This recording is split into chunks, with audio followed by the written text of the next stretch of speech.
The Congress of Traditional Leaders South Africa is calling on the nation to celebrate and observe African spirituality and its role in our lives through ceremonies and rituals that honor ancestors. Now, Contralesa will launch an inaugural ceremony at the Mathibela Royal Palace in Bushbuckridge, that's in Mpumalanga, on the 8th of May, where traditional leaders and heritage practitioners will come together under strict COVID-19 protocols, and this is to observe the day. Now, traditional experts have previously slammed the COVID-19 rules and regulations. They say that they were hindering families from practicing their African culture and traditions. Joining us now to tell us more about the launch and all that comes with it is the General Secretary of Contralesa, Zolani Mkiva. Thank you so much for your time, Zolani. It's such a pleasure to be talking to you this morning. Let's quickly start with the importance of African spirituality as a point of departure for what also seems like a lost generation. No, thank you very much, and good morning to the viewers of Newsroom. And indeed, I think it is important that we mainstream African spirituality in the national discourse of our country for a number of reasons. But I would like to say that African spirituality is what connects us with those who came before us. And it also connects us with those who will come after us. And therefore, it is important that we must always uphold it because of its centrality in our lives. As Africans, we are African beings. And as you can imagine and see what is happening in our country, that there's a lot of disconnect, which is linked exactly to your introductory remarks, wherein we have negated our Africanity as a people. We have negated a number of things that talks to us as a people, that makes us complete human beings. And we are doing this, therefore, to going back to our roots, to rejuvenate who we are from DNA to identity, but mainly to reconnect with ourselves through reconnecting with our ancestors and ask for forgiveness, for guidance, for wisdom, and all of things so that we can find a way forward as a nation, as a country, and as a continent. So African spirituality is what we have negated, because if you look into the national calendar of our country, you will realize that what dominates is other religions, and the African spirituality is non-existent from that perspective. And we know why, because that is informed by that history of coloniality, that history of apartheid, wherein everything that was linked to us as a people, as African majority, was rubbished into a state of nothingness. So this is part and parcel of decolonization, and therefore we wish to use that day as a starting point to refresh ourselves as a people, to rejuvenate our spirits, and put the African spirituality in the main table of dealing with issues of development, dealing with issues of nationness, dealing with issues of patriotism, nationalism, and so on and so forth, so that we can really find a way forward.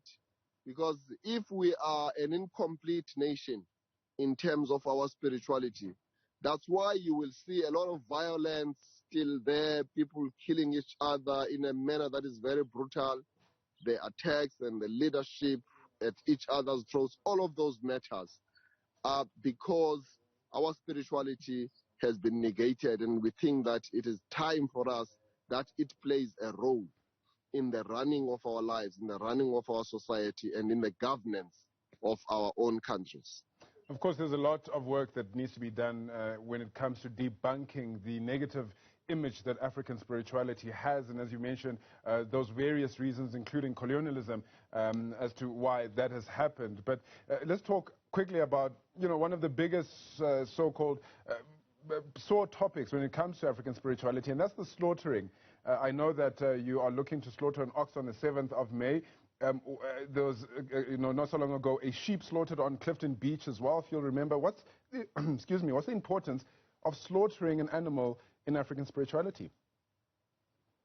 Maybe let's start there, because sometimes when we define these things, we need to define them correctly so that we give the dignity that is attached to them. We don't slaughter animals, we sacrifice an animal. That sacrifice is conducted as a very deep-seated symbolic exercise to give honor to the ancestors. It's part and parcel of ancestry veneration.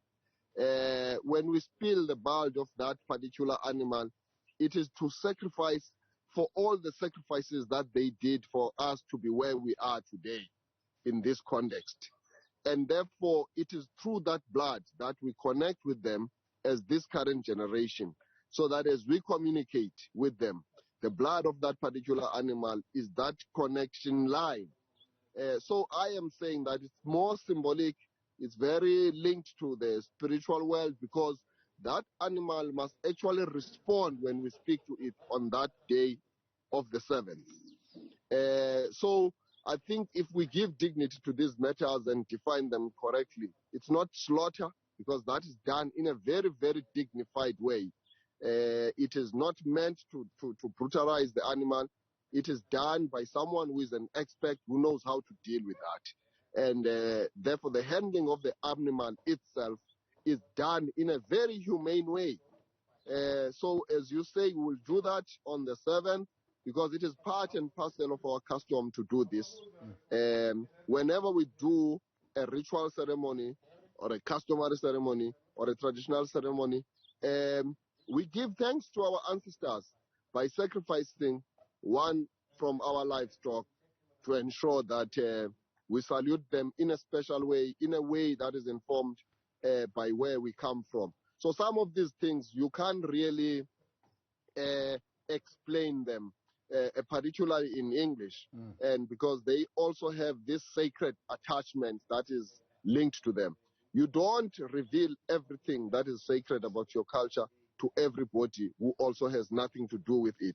This is our thing as Africans, and therefore we must be allowed space and time to deal with this. I think everybody sees where we are in the country and where we are not moving, and therefore the wisdom of the collective of the traditional leadership have taken a decision to say, you know what, let's go back to the basics and begin to start from scratch, because it seems we're moving in circles.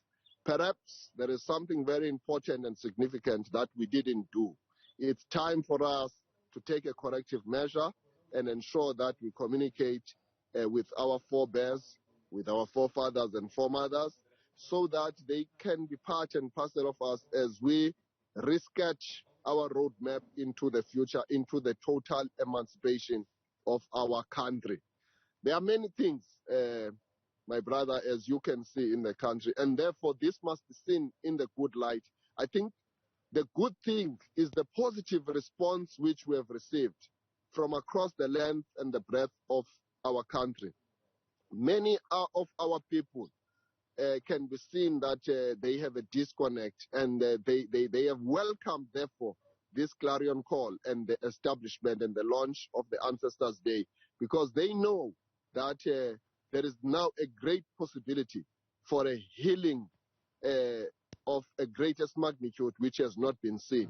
We will heal the nation. We will heal our people. Yeah. Talk to me about the date in particular. You've chosen the 8th of May this year for the inaugural for the inaugural ceremony. Why that date in particular, and will it be a date that is cast in stone?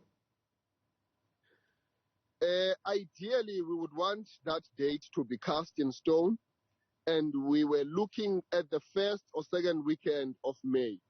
And as you know, in terms of the African calendar, May, June, that's the end and the beginning of a year in an African context. As you know, we use the month of June to count inyanga, ibizwa ngoba inyanga yesilimela in Xhosa, for instance. And when men count their years of livelihood, then it starts there to the 2nd year and so on and so forth. So May and June, uCanzibe neSilimela, is the end and the beginning of a year in the African calendar.